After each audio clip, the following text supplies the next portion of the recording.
السلام علیکم ورحمۃ اللہ وبرکاتہ۔ اظہار العرب کے صفحہ نمبر 55 سے کچھ اشعار کا ترجمہ اور اس کی تشریح پیش کی جا رہی ہے، بغور سماعت کریں۔ وقال ابو العباس الناشی تأمل بعینک هذا الانام فکن بعد من صانه عقله فحیلة كل فتى فضله وقیمة كل امرئ نبله فلا تتکل في طلاب العلا على نسب ثابت أصله فما من فتى زانه قوله بشيء يخالفه فعله۔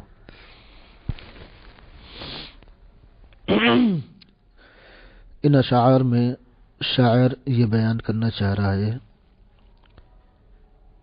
کہ انسان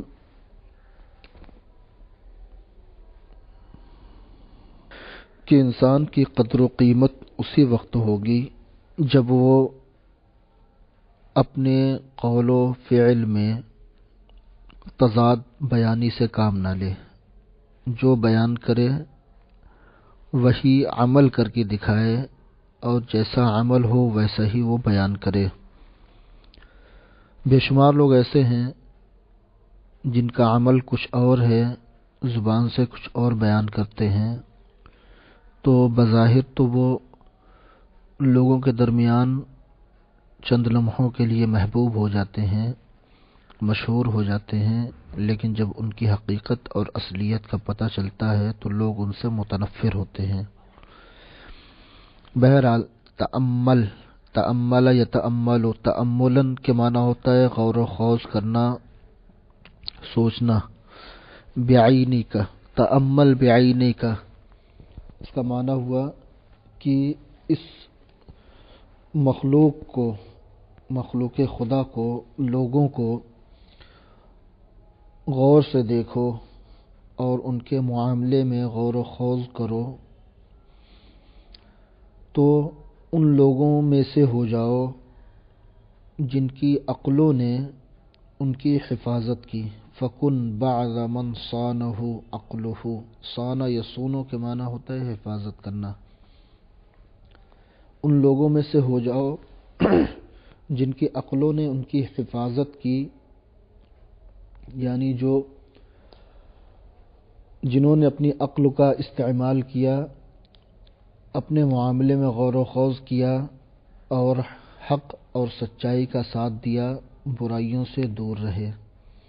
فحیلۃ کل فتن، فحلیۃ، حیلۃ نہیں ہے، حلیۃ ہے۔ حلیۃ کے معنی ہوتا ہے آرائش، خوبصورتی، سجاوٹ، زیب و زینت۔ فحلیۃ کل فتن فضلہ، تو ہر نوجوان کا زیور اس کا فضل و کمال اور اس کا شرف ہوا کرتا ہے، اور ہر انسان کی قدر و قیمت اس کی دانائی، اس کی عقل مندی اور اس کی سوجھ بوجھ سے ہوتی ہے۔ وقیمت کل امرئ نبلہ او نبلہ، ہر انسان کی قدر و قیمت اور ہر انسان کی عظمت و رفعت اس کی چالاکی، اس کی ہوش مندی اور اس کی ذہانت سے سمجھ میں آتی ہے۔ فلا تتکل فی طلاب العلا، اتکل یتکل، اتکال کے معنی ہوتا ہے بھروسہ کرنا۔ فلا تتکل فی طلاب العلا، تو بلندیوں کو طلب کرنے میں، فضل و شرف اور کمال کو طلب کرنے میں کبھی بھی بھروسہ نہ کر، اعلی نسب، ایسے نسب پر، ثابت اصلہ، جس کی اصل پختہ اور ثابت ہے۔ یعنی اگر تجھے فضل و کمال کو حاصل کرنا ہے اور فضل و شرف کی منزل پر فائز ہونا ہے تو کبھی اپنے نسب پر بھروسہ نہ کر، بلکہ فضل و کمال حاصل کرنے کے جو وسائل ہیں، جو ذرائع ہیں، ان کو بروئے کار لا کر تو فضل و کمال کو حاصل کر۔ فما من فتن زانہ قولہ بشیء یخالفہ فعلہ، تو کوئی بھی نوجوان ایسا نہیں ہے زانہ قولہ، جس کے قول نے، جس کی باتوں نے اسے زینت بخشی ہو۔ زانہ یا زینوں کے معنی ہوتا ہے زینت بخشنا اور آراستہ کر دینا۔ فما من فتن، کوئی بھی نوجوان ایسا نہیں ہے کہ اس کے قول نے، اس کی باتوں نے اسے زینت بخشی ہو، اسے آرائش بخشی ہو اور اس کے فضل و کمال میں چار چاند لگا دیا ہو۔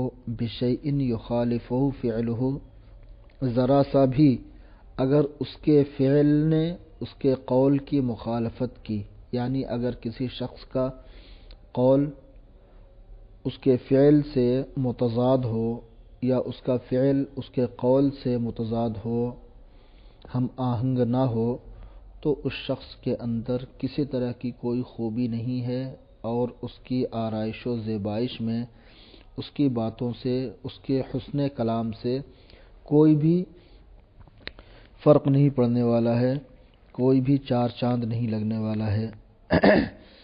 فما من فتن زانہ قولہ بشیء یخالفہ فعلہ، کسی شخص کے قول نے اسے زینت ذرا سی بھی نہیں بخشی اگر اس کا فعل اس کے قول کے مخالف ہو۔ وقال سابق البربری، سابق بربری نامی ایک شاعر ہیں، وہ کہتا ہے اذا العلم لم تعمل به كان حجة عليك ولم تعذر بما انت جاہل، اگر تو نے علم پر عمل نہ کیا، اذا العلم لم تعمل به، جب تو نے علم پر عمل نہیں کیا تو وہ علم تیرے خلاف حجت اور دلیل ہوگا۔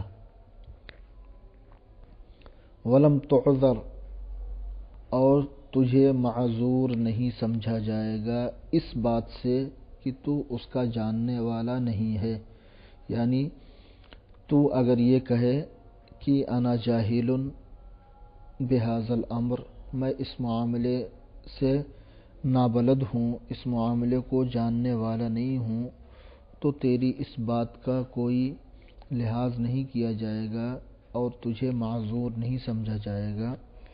اگر تو نے علم حاصل کر لیا تو لازم ہے کہ تو اس علم پر عمل کر، اس لیے کہ علم حاصل کرنے کے بعد اس پر عمل نہ کرنا انسان کے خلاف دلیل اور حجت ہوا کرتا ہے۔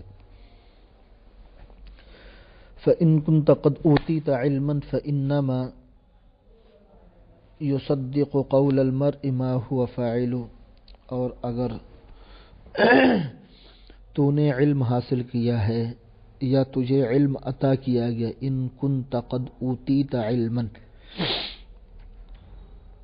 اور اگر تجھے علم عطا کیا گیا ہے تو تو جان لے کہ بے شک مرد کے قول کی تصدیق وہی کرتا ہے جس کا وہ کرنے والا ہے، ما هو فاعلہ، جس کا وہ کرنے والا، یعنی انسان کے قول کی تصدیق اس کے فعل سے ہوا کرتی ہے۔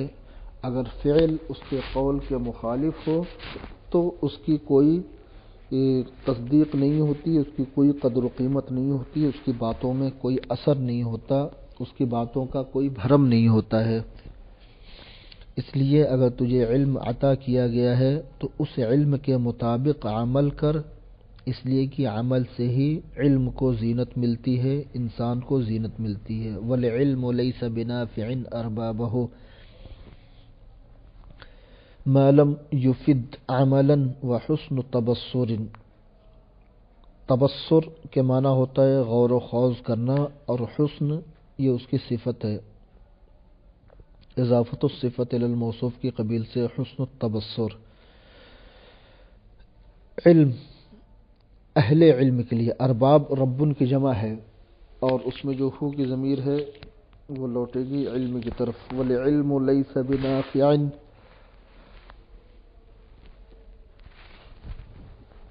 وَالْعِلْمُ لَيْسَ بِنَافِعٍ أَرْبَابَهُ، علم صاحب علم کے لیے ہرگز بھی نفع بخش نہیں ہوتا ہے، ما لم یفد عملا، جب تک کہ وہ عمل سے اسے فائدہ نہ پہنچائے، یعنی وہ علم عمل سے ممزوج ہو کر، عمل سے متصل ہو کر جب تک کہ اسے فائدہ نہ پہنچائے، یعنی جب تک کہ وہ انسان اس علم پر عمل نہیں کرے گا، اس کا علم اس کے لیے نفع بخش نہیں ہوگا۔ وحسن تبصر، اور غور و خوض کا ملکہ حسن تبصر جب تک اسے حاصل نہیں ہوگا، حسن تبصر سے جب تک اسے فائدہ نہیں پہنچے گا، علم اس کو فائدہ پہنچانے والا نہیں ہے۔ یعنی جب علم کسی شخص کے اندر آتا ہے تو دو چیزیں اس کے اندر پائی جانی چاہیے، ایک تو عمل اور دوسرا غور و خوض کرنے کی صلاحیت۔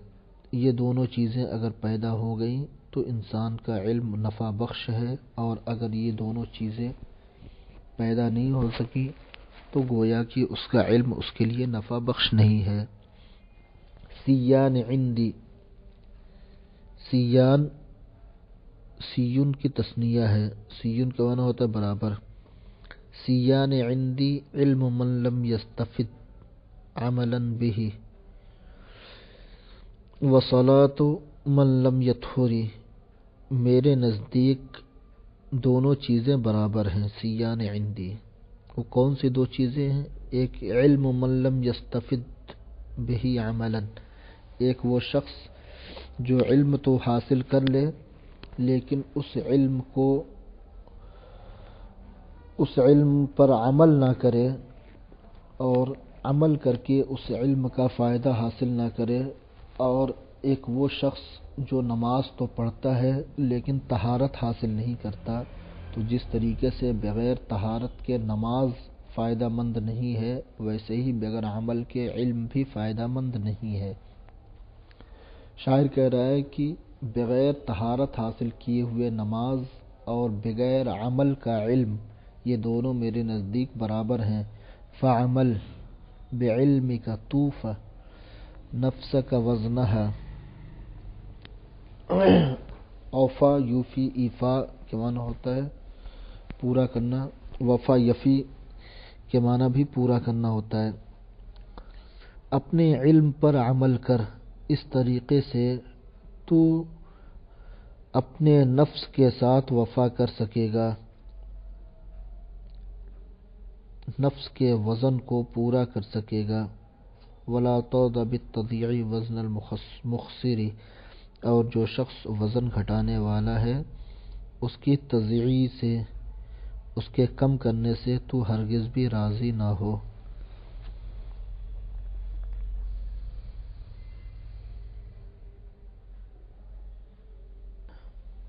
یہاں پہ اوفا یوفی ایفا کے معنی ہوتا ہے وزن کو پورا کرنا۔ اب یہاں پہ یہ مجزوم ہے جواب امر ہونے کی وجہ سے، اس لیے حرف علت کو حذف کر دیا گیا ہے۔ فعمل بعلمک توفی نفسک وزنہا، تو اپنے علم پر عمل کر، اس طرح سے تو اپنے نفس کو باوزن بنا سکے گا، اور کم کرنے والے کی وزن کو کم کرنے والے کی بربادی پر، تضییع کے معنی ہوتا ہے برباد کرنا، گھٹا دینا، ضائع کر دینا۔ مخسر کے معنی ہوتا ہے خسارہ میں ڈالنے والا، کم کرنے والا۔ تو کم کرنے والے کی وزن میں کمی کر کے برباد کرنے پر تو ہرگز بھی راضی نہ ہو۔ وقال مسعر بن کدام الہلالی یخاطب ابنہ کداما، مسعر بن کدام ہلالی نے اپنے لڑکے کدام کو مخاطب کرتے ہوئے چند نصیحتیں کی ہیں۔ وہ یہ انی منحتک یا کدام نصیحتی، منح یمنح کے معنی ہوتا ہے عطا کرنا، دے دینا۔ اے کدام، اے میرے بیٹے، اے میرے لخت جگر، میں نے تمہیں کچھ نصیحتیں دینی ہیں، میں نے تمہیں کچھ نصیحتیں دی ہیں۔ فاسمع لقول اب علیک شفیقی، تو اس باپ کے قول کو، اس باپ کی بات کو بغور سماعت کر، بغور سن، جو باپ تیرے اوپر بہت زیادہ شفیق اور مہربان ہے۔ شفیق صفت ہے اب ان کی۔ اما المزاحۃ والمراء فدعہما، مزاحت کے معنی ہوتا ہے بہت زیادہ ہنسی مذاق کرنا، والمراء کے معنی ہوتا ہے جھگڑا کرنا، جھگڑالو بننا، بات بات میں لڑائی جھگڑا کرنا۔ فدعہما، ودع یدع سے دع فعل امر ہے، دعہما ان دونوں کو چھوڑ دے۔ خلقان اے ہما خلقان، یہاں پر جو ہے محذوف ہے ہما۔ ہما خلقان وہ دونوں ایسی عادتیں ہیں، لا ارضاہما لصدیق، میں کسی دوست کے لیے ان دونوں خصلتوں کو، ان دونوں عادتوں کو پسند نہیں کرتا ہوں۔ انی بلوتہما فلم احمدہما، میں نے ان دونوں کو آزمایا ہے، ان دونوں خصلتوں کو میں نے آزمایا ہے، فلم احمدہما تو میں نے انہیں اچھا نہیں پایا۔ لمجاور، کسی بھی پڑوس اختیار کرنے والے کے لیے، لمجاور جارن، ٹھیک ہے۔ ولا لرفیقی، نہ ہی کسی دوست کے لیے، نہ ہی پڑوسی کے لیے میں نے انہیں اچھا گمان کیا ہے، اچھا پایا۔ والجہل یزری بالفتى فی قومہ وعروقہ فی الناس ای عروق، اور جہالت، ازرا یزری، ازراء کے معنی ہوتا ہے ذلیل و رسوا کر دینا، شان میں کمی کرنا، گھٹا دینا، عیب لگانا۔ والجہل یزری بالفتى، اور جہالت نوجوان کو عیبدار بنا دیتی ہے، نوجوان کو کے اندر عیب پیدا کر دیتی ہے، اور وہ اپنی قوم میں ناقابل اعتماد، ناقابل قدر ہو جایا کرتا ہے۔ وعروقہ، عرق کی جمع عروق ہے، عرق کا معنی نسب اور نسل کے ہوتے ہیں۔ وعروقہ فی الناس ای عروق، اور اس کی نسل لوگوں میں کتنی ہی کمال کی ہے، کتنی ہی اعلیٰ شان کی ہے، اس کا خاندان لوگوں میں کتنا ہی اعلیٰ خاندان کیوں نہ ہو، اگر اس کے اندر جہالت ہے تو وہ جہالت اس قوم کے درمیان اسے رسوا کر دیتی ہے، اسے ناقابل قدر کر دیتی ہے، اس کی قدر و منزلت کو ختم کر دیتی ہے۔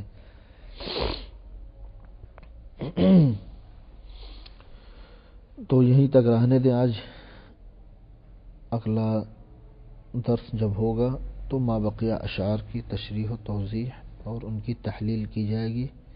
والسلام علیکم ورحمۃ اللہ وبرکاتہ۔